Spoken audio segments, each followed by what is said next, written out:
आगरा के पास है, आगरा के पास जंगनेर है। हाँ, अछनेरा इरावली के आगे जंगनेर है। जंगनेर में एक पहाड़ी है, वहाँ ऊपर एक स्थान है, ग्वाल बाबा का स्थान है। वहाँ भी हरिराम बाबा ने कुछ दिन रह करके भजन किया। वहाँ जंगनेर का एक वैश्य भगत था, वो उनको थोड़ा आटा देता था, थोड़ा घी नमक आलू देता था, और कैरोसिन का तेल रात्रि को लालटेन में जलाने के लिए। और एक घड़ा, वहाँ पानी की व्यवस्था नहीं थी, तो एक घड़ा पानी की व्यवस्था वो भगत की ओर से, भगत का सेवक जो है, एक घड़ा पानी वहाँ करके आता। बाबा नहाने तो थोड़ी दूरी पर चले जाते थे, पर पीने का सुंदर पानी वो व्यक्ति भर के वहाँ आता था। बाबा वहाँ रह के भजन कर रहे थे, ईमानदारी से भजन कर रहे थे, जैसे भजन होना चाहिए ऐसे करते थे बाबा, एकदम तन्मय तदाकार होकर भजन में लगते थे। तो एक दिन की बात है, ये जंगनेर की बात है, सत्य घटना। एक दिन की बात है कि रात्रि को एक व्यक्ति आया। वहाँ जंगनेर में बावड़ी भी है, कोई कुआं भी है, वहाँ ग्वाल बाबा के यहाँ, वो नीचे उतर के पानी लाना पड़ता है। वो भगत आया, अर्धरात्रि का समय था, बाबा अकेले बैठे थे, राम राम कर रहे थे। आकर उसने साष्टांग प्रणाम किया। बाबा बोले, बच्चा कहाँ से आया है? बोले, बाबा मैं तो यहीं रहता हूँ। तो बाबा ने सोचा जंगनेर में ही रहता होगा, इतनी रात को कैसे आया? बोले, भीड़ भाड़ में मेरा आने जाने का स्वभाव नहीं है, कोई ना कोई आपके पास आ जाता दर्शन के लिए, वो मैं सबके सामने आपसे नहीं मिलना चाहता था, इसलिए एकांत में मिलने आया हूँ। बाबा आप जब से यहाँ बैठकर भजन कर रहे हैं तब से हमें बड़ी प्रसन्नता हो रही है। गर्मी का समय है, यहाँ थोड़ा जल का प्रबंध हो जाए तो आने वालों को जल मिल जाए, आप कुछ प्रसाद दे दें, लोग बैठकर थोड़ी देर कीर्तन करें, बहुत अच्छा लगेगा। ये पहाड़ी में भी सब जंगल में मंगल हो जाएगा। बाबा बोले, बच्चा हम तो यहाँ राम राम करने आए हैं, ये सब नाटक करने हम नहीं आए हैं।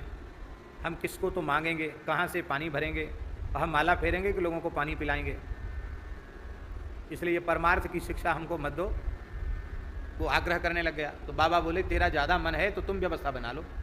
तो व्यवस्था तो मैं बना दूंगा, पर हलवा आपको बनाना पड़ेगा। बाबा बड़े खुश भी हुए, खाने पीने के शौकीन थे कि टिक्कड़ खाते खाते बहुत दिन हो गए, अच्छा है कम से कम हलवा घी का प्रबंध तो हुआ। तो रात्रि को ही उस व्यक्ति ने सारा सामान रख दिया ला करके, घी मेवा, बड़े बड़े बर्तन, पीतल के बड़े बड़े घड़े, मिट्टी की डार बड़ी बड़ी, और रात्रि में ही सारा पानी भर के कुछ सेवक भी आए और सब शाम तैयारी, चला गया। दूसरे दिन बाबा ने सुबेरी हलवा बनाया, कढ़ाई थी, सब सामान था। आने जाने वालों को उन्हीं में से कहा, भैया एक बांटो, पानी पिलाओ, हलवा खिलाओ। अब तो हल्ला मच गया कि बाबा के हलवा बट रहा है, बढ़िया सुंदर शरबत मिल रहा है, भीड़ इकट्ठी होने लग गई। बाबा बोले, भैया यहाँ खाली ऐसे मुफ्त में मत खाओ, कीर्तन करो। तो सब श्री राम जय राम जय जय राम का कीर्तन भी शुरू हो गया, वहाँ अखंड कीर्तन भी शुरू हो गया। अब वो चमत्कार होना था, चमत्कार हो गया। तो वो जो भगत था जंगनेर का, वो भगत बाबा के पास आया। जब 2-4 दिन कीर्तन खूब झमाझम हो गया, उसने कहा, बाबा एक बात पूछें, आप ये सब प्रबंध कहाँ से कर रहे हो? क्योंकि मैं तो पाव भर के हिसाब से तुम्हें आटा देता हूँ, आपको एक व्यक्ति, आपके लिए एक पाव के हिसाब से रोज़ आटा देता हूँ, थोड़ा सा घी देता हूँ और थोड़ा नमक और आलू देता हूँ। ये इतने लोगों का हलवा और इतना शरबत ठंडा, ये कैसे बन रही है? ये प्रबंध कौन कर रहा है? ये सब दरी वरी बिछैयत यहाँ आ गई, ये सब कैसे प्रबंध हुआ? तो बाबा ने बड़े सहज भाव से कहा कि तुम्हारे जंगनेर का ही कोई भगत है, वो रात्रि में आता है, रोज आता है, रात्रि में आता है, रात्रि में आता है। वो कहता मैं किसी के सामने नहीं आ सकता हूँ, तो रात्रि में वो आता है और यहाँ सब देखता है कि क्या चीज़ घट गई, वो चीज़ यहाँ रख के चला जाता है। भगत बोले, महाराज हमारे जंगनेर में तो ऐसा कोई धनी मानी आदमी है नहीं जो इतनी प्रबंध करे, मुझे ही लोग गांव का सेठ, नगर का सेठ कहते हैं, मैं तो जो करता हूँ आपको पता है। तो मैं देखना चाहता हूँ वो कौन व्यक्ति जंगनेर का है।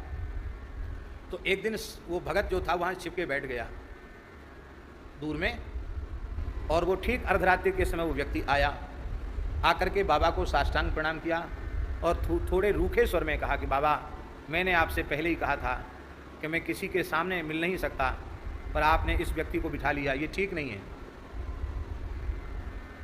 अरे बोले, तुम भी जंगनेर के हो, ये भी जंगनेर का है। बोले, ये सब कुछ नहीं बाबा, मैं आपसे बात जरूर करूँगा, लेकिन इसको पहले यहाँ से हटाओ। अब वो महाराज उस व्यक्ति ने देखा, जब ये तो बड़ा विशाल काय आदमी है, वो देख के डर गया। वो समझ गया कि आदमी तो है नहीं, ये मनुष्य नहीं है। वो कांपने लगा। जैसे ही वो डरा तो डर के चिल्लाया।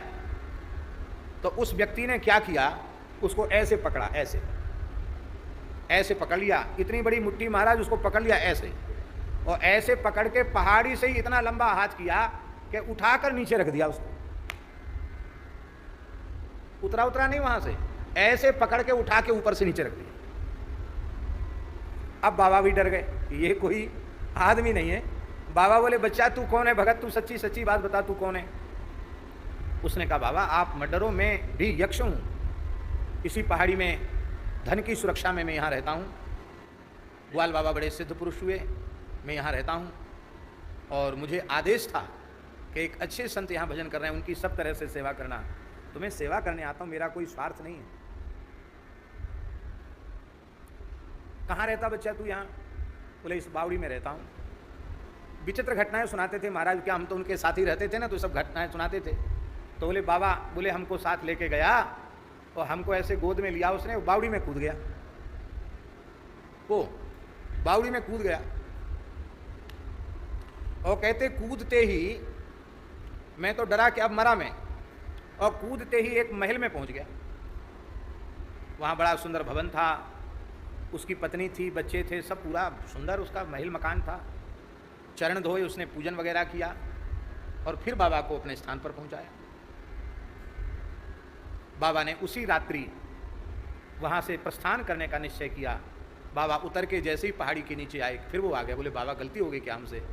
बाबा बोले, बच्चा तुमने खूब सेवा की, पर हम राम राम करने आए हैं, हम रिद्धि सिद्धि के फेर में पड़ने नहीं आए हैं, हमको मान बढ़ाई और प्रतिष्ठा नहीं चाहिए। बाबा रात्रि को वहाँ से चल पड़े, और फिर महाराज जी के पास, गिरिराज जी में रहते थे महाराज जी, फिर आगे महाराज जी के पास। ऐसे कितने सिद्ध देवता, यक्ष, गंधर्व भी उनकी सेवा में अपने आप को प्रस्तुत करके धन्य मानते थे। ऐसे संत की सन्निधि भगवत कृपा से, गुरु कृपा से हम लोगों को बचपन में प्राप्त करने का सौभाग्य मिला।